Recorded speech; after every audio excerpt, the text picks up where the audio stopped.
Hey guys, Brad Gilmore here. Want to give a big shout out to our title sponsor, Walker Texas Lawyer. If you or a loved one have been injured in an accident, whether that be a car, truck, motorcycle accident, or some kind of other issue, hit up Walker Texas Lawyer at 713-552-1117 or walkertexaslawyer.com.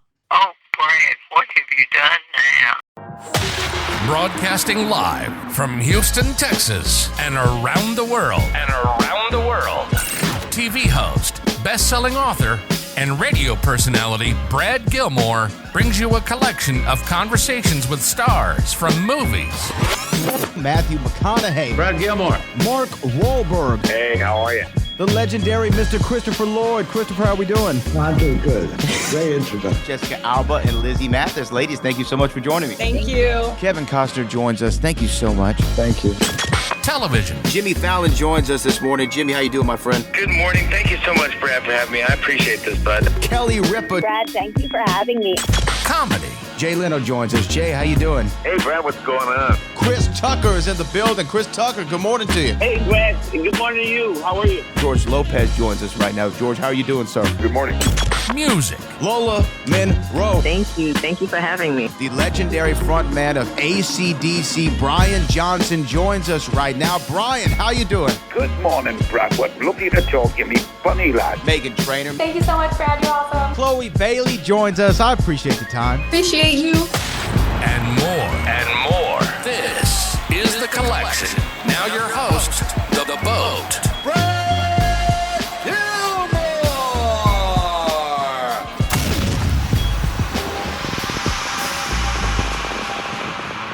Well, I am thrilled to be joined by one of my favorite individuals of all time, exploring ideas and stories that I find oh so fascinating. And we're back for a third season. Mr. Dan Aykroyd joins us. Dan, how you doing, sir? Very good. Good to talk to you. You're a multimedia guy. You're on radio. You've got a podcast. You've got a show, and you do it with intelligence and humor. You're one of the good ones. Well, I'm humbled by that, Mr. Aykroyd. But you know what? Not at all. Great podcaster. Wonderful. Good to have you on the airwaves. Many should not be, but you should be. Thank you, sir. I really do appreciate that. And you know what? Thank you for bringing this show to television. I've always found myself fascinated by these stories, by these legends, by these inventions, by these strange happenstances and occurrences. And it seems to be a passion of yours that is permeated throughout your entire career, both personally and professionally. Well, every human being is, astounded by unbelievable acts of survival, unbelievable weather events, and stories that just drop your jaw. So as a human, human being and just, a sentient being interested in what's going on with my fellow man and climate and weather and mechanical failures and disasters, everybody, is interested in these big stories.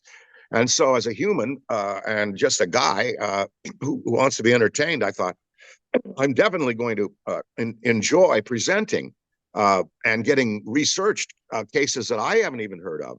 So when they came to me, I thought this is a great opportunity to get out there, entertain people, educate people, because a lot of it is, much of it is historic, and also inspire people to kind of do research on some of these events, and also to blow minds. Really, that's a big part of why I got on board with it. Well, and that's exactly what you've done throughout the first two seasons and even this upcoming third season. The stories that are in this first episode, the strange sightings, whether it be the children in Zimbabwe in '94 all seeing the exact same thing and nobody believing them, or the gray man who appears to warn people of the weather. I mean, these are just such fascinating stories that I'm so glad that you have uncovered and kind of delivering to us. Which of those really stood out to you in that first episode? Well, I've followed the aerial school sightings for many years. I'm a member of MUFON, subscriber anyway, to their magazine, the Mutual UFO Network, and they're the primary scientific body that researches and tries to sort out hoaxes and sees what's real and what's not. It was founded by a Boeing engineer, John Schuessler, and his daughter has taken it up, or did for a while there. So that story, the aerial sighting, John Mack, of course, was the abduction researcher. He followed that, and from the very beginning, I knew that would be a great story when we started our show, because I've been following it for years. That was quite vivid because two different vessels landed, and two different sets of beings got out, according to some of the kids. And then he went back and interviewed them in their 20s, and the stories held up. And truly, some were terrified when they ran into the school, but some spoke of the telepathic thoughts that came to them. Watch the trees, watch the planet, take care of the planet. There was a tall being and a short being, and they seemed to have a friction. It's a wonderful, wonderful story, and true or not, I believe it's true. It's truly unbelievable.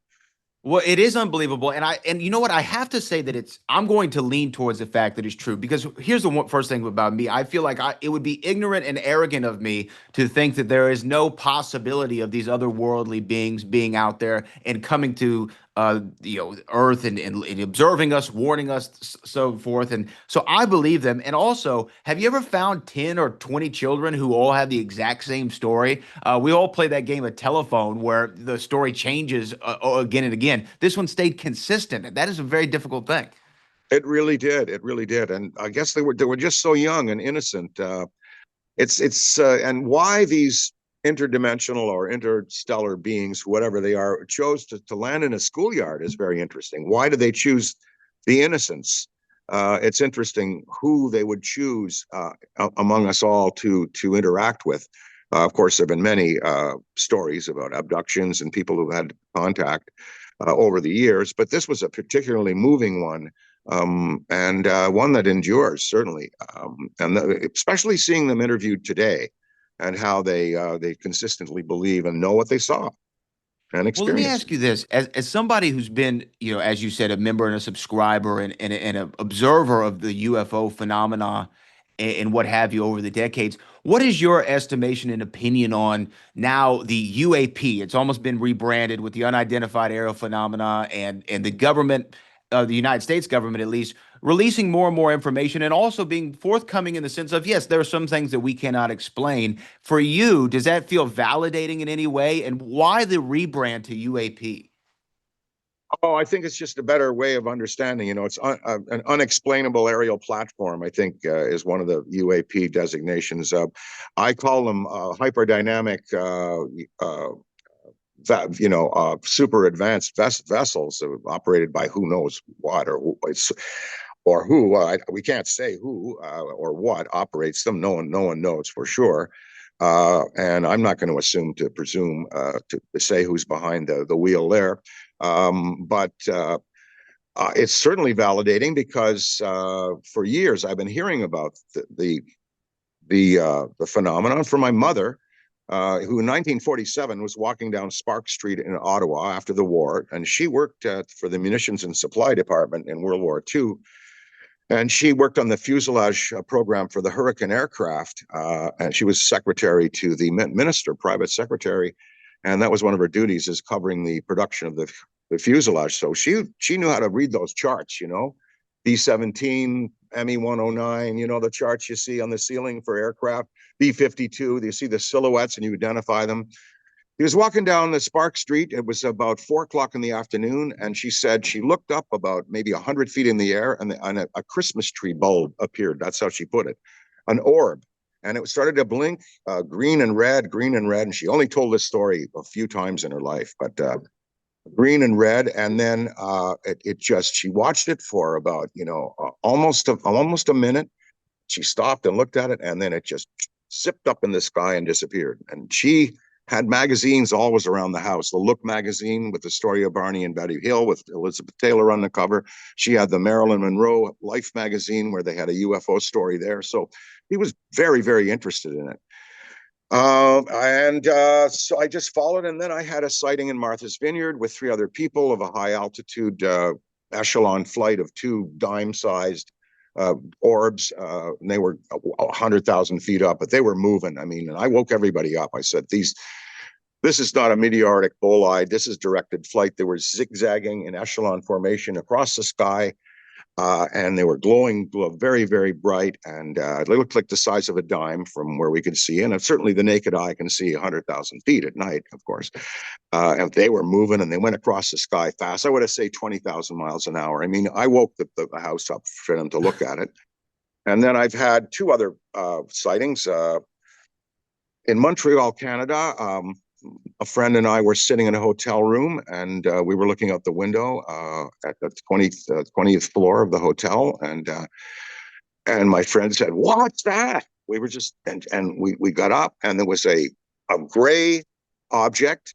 She remembers it more rounded. I remember it as being rectangular, probably 150 feet long, 50 feet wide, 20 feet high. With bulbs underneath, like it looked like a bunch of grapes there, and we were consistent in our memory of that. There was these grapes underneath, and it was just hovering there and sitting there, just I don't know, 50 feet off our hotel window. And so we looked at that, and what? Well, that it was hovering there, no visible propulsion, no lights, quiet, silent, ain't a helicopter. And then it just kind of turned. We could see the side of it, and it drifted off. And we ran out into the hall. There's a window that overlooks the St. Lawrence River, and we just watched it drift across the St. Lawrence River and just kind of vanish into the ether. That was a vivid, beautiful sighting. And then about maybe a few years after that, I was at the farm. I was on the motorcycle, and I was going out to pick up a friend for dinner. And same friend, and I saw a little red light on the above the power lines at the farm next door. We've got these big, 10,000 volt lines running there on the farm next door, and saw this red light, solid red light, just red, but red, and a little round red light. And I thought, oh, that's a helicopter. They're checking the power lines. I said, well, and then no, that's not at night. They don't do that. I reprised that thought, and I watched the thing go out over the lake. And it stopped, and I turned on my wigwags. I had an old police bike, and I turned on the brights like that, and it turned, and it came, and I, was hitting the brights, and then it stopped over me, and I'm praying to hear sound. I'm it's got to be a helicopter, got to be nothing 70 feet above me. It's got to be, where's the sound? I'm looking to see structure. I think I see plexiglass and steel, but there's no sound, and there's something there. It's an object. It's a solid material object, but I just can't discern. They of course have cloaking abilities. They can do anything they want. It pops a light on me. And I sort of think I see the interior, but no, that the light, there's too much. And then it just turns off, and I watch it just go over my head and drift off over the field. And this solid little red light, and with something attached to it. Is there a boom? Is it? No, you can hear a helicopter at 3,000 feet up. This thing was 70 feet above me.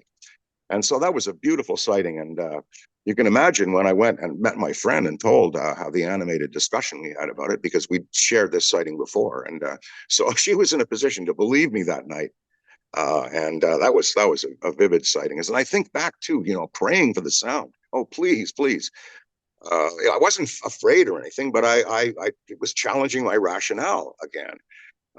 And so there was no sound and no propulsion, no thrust, no visible means of any kind of mobility. It was a beautiful, beautiful sighting and vivid. I feel privileged for seeing both of these objects.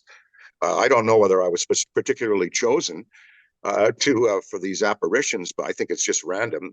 First one, they were just drifting down St. Catherine Street, having a peak at Montreal, and I think that they were the other one, the red one, they were probably charging their systems, because that's one thing we read a lot about in the MUFON books is power lines and UFOs have an association, because they're dragging something to pull up the energy from the voltage that's running through there. So that's maybe what they were up to tonight or that night. And then when they stopped over the lake, I was able to flash them, and probably they came over me. I don't think I was chosen. I think they were recharging, and the other one was a tourist. That's my feeling on those two. It was fun. Well, you got to see what some people might describe as unbelievable, but you're there to see it. You're there to tell the tale, and you do so eloquently as you did just then. And in this show, the unbelievable. I have 1,001 more questions that I could ask you. Mitchell Hedges, Crystal Skull, so many more things, but we don't have the time to do it this time. So hopefully I can have another opportunity to speak with you, sir. It has been an honor and a privilege. Well, if you do consume beverage alcohol, remember Crystal Head vodka, made in Canada, is a spectacular zero additive vodka. And so I encourage people, ladies, it's only 65 calories a shot. Well, there you go. Can't get better than that. Mr. Aykroyd, it's care, been an man. absolute pleasure. All right. Oh, thank you, sir. Take care.